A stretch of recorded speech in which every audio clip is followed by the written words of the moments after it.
tepuk tangan saya, Cita Arga Gultom. Dan saya, Cantika Shiparamania. Tujuan pembelajaran untuk menjadi pribadi yang dewasa ini, pertama, membandingkan sedikitnya 3 sikap hidup kekanak-kanakan dan sikap hidup dewasa dengan penjelasannya. Yang kedua, mendaftarkan sedikitnya 3 kategori tentang kedewasaan hidup. Dan yang ketiga, membuat kolase tentang kedewasaan hidup. Oke. Nah, aku boleh kayak bertanya nggak ke kamu? Wah. Kamu bisa nggak sih membandingkan yang mana yang sikap kekanak-kanakan sama sikap dewasa? Kalau untuk ini kamu nanya contohnya ya? Iya. Kalau contohnya untuk orang yang masih kekanak-kanakan biasanya itu dia orangnya egois yang artinya mementingkan diri sendiri, kepuasan diri sendiri. Bahkan sifat yang kekanak-kanakan ini dia pun gak bakalan bisa melihat sudut pandang orang lain. Jadi yang dipikirin tuh kayak gua terus gitu. Cuman tentang diri dia terus. Nah, kalau untuk sikap yang dewasa ini, dia biasanya bakalan lebih terbuka. Dia bakalan mencoba untuk melihat sudut pandang orang lain, bakalan melihat bagaimana ini persoalannya atau permasalahannya, atau bahkan topik yang dibahas di dalam percakapan tersebut. Nah, orang yang sudah dewasa ini biasanya dia itu bakalan cari solusi juga agar masalah tidak berkepanjangan dan orang lain pun bakalan ngerasa lebih nyaman gitu untuk berkomunikasi lagi dengan dia. Itu di dalam situasi orang yang sifat kekanak-kanakan dan yang dewasa ini dalam masalah gitu. Kalau menurut kamu ada tambahan gak nih? Menurut aku sih yang pastinya kalau masih kekanak-kanakan dia nggak mungkin kepikiran untuk bertanggung jawab. Pasti dia bakal menyalahkan orang lain gitu, atau menyalahkan suasana atau yang lain, dan dia tidak mau mengakui kalau dia tuh salah dan dia nggak mau memperbaiki masalahnya itu. Jadi sesimpel misalnya menumpahkan air di lantai. Terus yang masih bersifat kekanak-kanakan dia nggak mau keringin lantainya, nggak mau ngepel, tapi dia pasti kayak dia yang numpahin bukan saya gitu.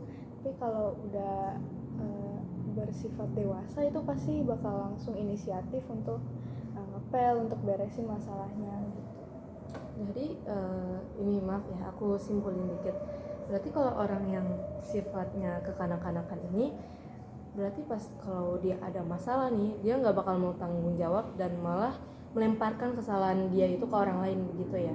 Atau bahkan yang kayak suasana atau benda-benda mati, misalnya yang tadi kamu bilang kan, itu airnya tumpah, kamu bilang tadi bukan gua nih tapi dia yang numpahin. Atau bahkan sifat yang kekanak-kanakan ini bisa bilang enggak, tadi ini airnya jatuh sendiri, kan lucu ya kadang. Iya, atau enggak kayak siapa sih yang naruh airnya kebuka terus dekat di ujung lagi gitu kan, jadi jatuh, padahal dianya enggak. Oke, terus tambahan dari aku nih ya, orang yang sifat kekanak-kanakan ini emosionalnya biasanya nggak stabil gitu. Jadi dia yang diperbudak sama emosionalnya. Kayak misalnya ada masalah kecil nih, konflik dikit, tiba-tiba dia pun kayak kok kayak gini sih, kok jadi gue yang salah, kok masalahnya jadi serumit ini, semuanya tuh dia pikirin, tapi dia nggak mau nyari solusi gitu. Dia bakalan bisa menyalahkan dirinya sendiri, bisa menyalahkan orang lain, atau bahkan dia cerita ke orang lain dan memperbesar masalah tersebut gitu. Secara nggak langsung dia kayak ngompor-ngomporin masalah kan, padahal itu masalah yang sederhana dan yang bisa ditangani dengan baik gitu loh. Sedangkan kalau orang yang dewasa ini, dia bakalan mencoba untuk diam dulu gitu. Diam itu bukan berarti memendam, tapi diamnya itu untuk mengelola apa sih sebenarnya yang terjadi gitu loh, masalah apa yang terjadi. Terus pas dia udah paham, dia tahu apa masalahnya, mungkin dia bakalan cari solusi langsung. gitu.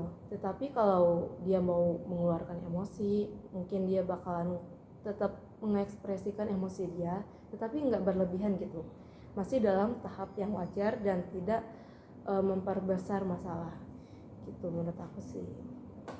Terus aku pengen tahu nih Jet, dari kamu apa sih 3 kategori tentang kedewasaan hidup? Tentang kedewasaan hidup itu ada 3. Jadi ada kedewasaan secara emosional, spiritual, dan sosial. Kalau emosional itu seperti yang tadi, dia bisa mengendalikan emosi gitu, dia nggak mau memperbesar masalah.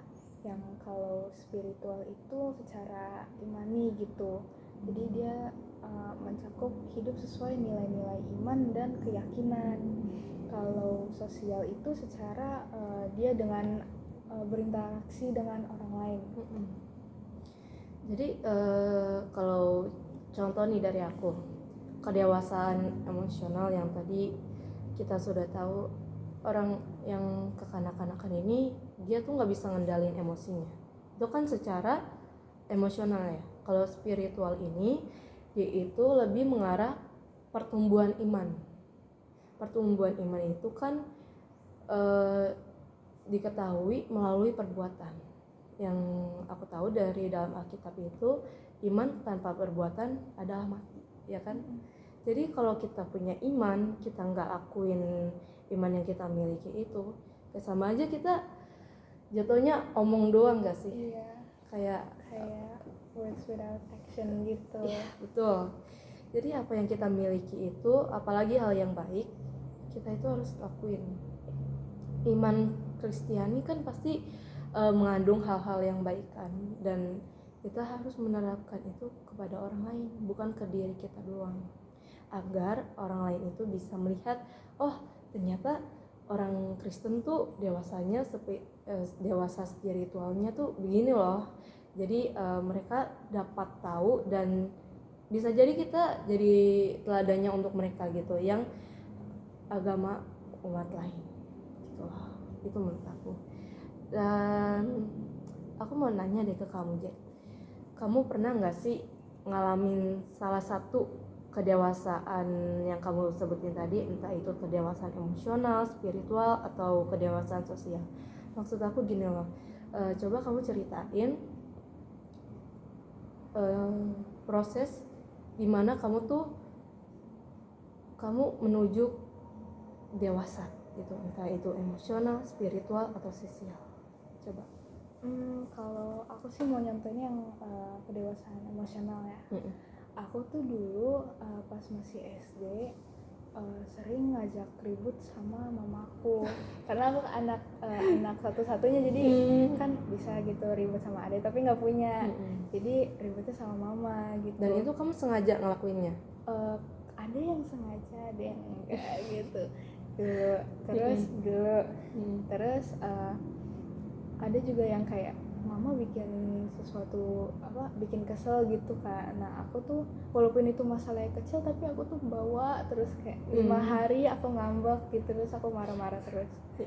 Tapi lama-lama aku jadi nyadar kalau ya orang tua kan udah susah gitu loh merawat kita, kok jadinya balasannya begini. Iya, pasti kayak mama tuh ngerasa kayak kok anaknya jadi begini gitu, padahal udah dirawat dari kecil. Jadi kayak aku kayak nyadar gitu lama-lama kalau aku tuh nyusahin jadinya kalau kayak begitu. Jadi ya udah akhirnya aku kayak lama-lama aku renungin sendiri, aku pendam dulu sebentar, terus aku minta maaf gitu. Jadi minta maafnya ke orang tua, ke Tuhan, atau ke diri sendiri dulu? Tiga-tiganya sih, cuman aku berdoa dulu.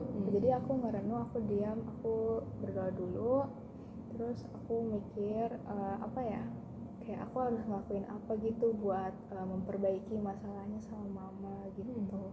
Terus aku minta maaf ke mama gitu. Tapi berat gak sih pas mau minta maaf ke mamanya gitu? Walau rasanya kayak ya sebenarnya masih pengen marah, cuman ya kita nggak bisa nyusahin gitu dong. Kan orang punya kesusahannya sendiri-sendiri, kita jangan nyusahin orang lain gitu, terutama orang tua kita gitu. yang udah tahu gimana kita dari kecil, gimana dia ngerawat kita kan. Pasti itu sebagai orang tua itu nggak mudah. Kita aja sebagai remaja pun ngadepin yang seusia kita aja udah kayak aduh gimana nih, udah kepancing emosinya kan, apalagi anak kecil yang masih rese gitu loh. Nah kalau dari aku sendiri, aku mau ngambil kedewasaan sosial. Jujur sebelum aku masuk SMK ini, pas masih SMP, SD, SMP, aku benar-benar orangnya penakut untuk berinteraksi sama orang. Kenapa? Karena aku tuh udah mikirnya tuh kemana-mana, langsung kayak aduh nanti kalau gue ngomong begini, gue ajak ngobrol sini, gue nanti dibilang kayak gini lagi, kayak udah overthinking, udah insecure duluan bawaannya. Tapi entah kenapa ya waktu itu pas aku masih SMP, udah kelas 9 nih, udah akhir, aku ngerasa kayak udah bosen gitu di fase itu terus, kayak takut untuk berinteraksi sama orang.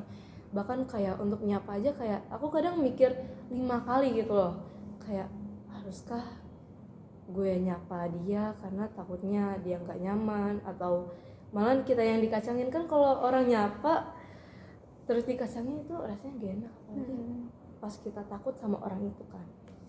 Nah jadi pas aku udah di titik muaknya aku ya, kayak aduh gue nggak bisa nih gini terus kan. Soalnya aku juga mikir ini aku nanti sebentar lagi udah mau masuk jenjang selanjutnya, SMA, SMK, habis itu kuliah, habis itu kerja. Terus aku nanti berinteraksinya, aku mau dapat relasi gimana gitu. Ya udah dari situ aku mulai usaha sendiri. Enggak usah sendiri dong, berdoa dulu.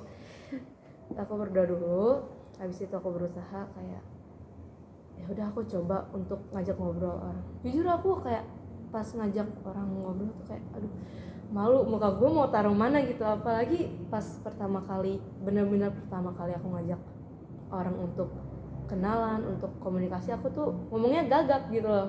Tahu nggak sih kayak jadinya anak-anak berkebutuhan khusus, padahal enggak gitu loh. Tapi lama-lama ya udahlah, makin bisa, abis itu makin terbiasa gitu.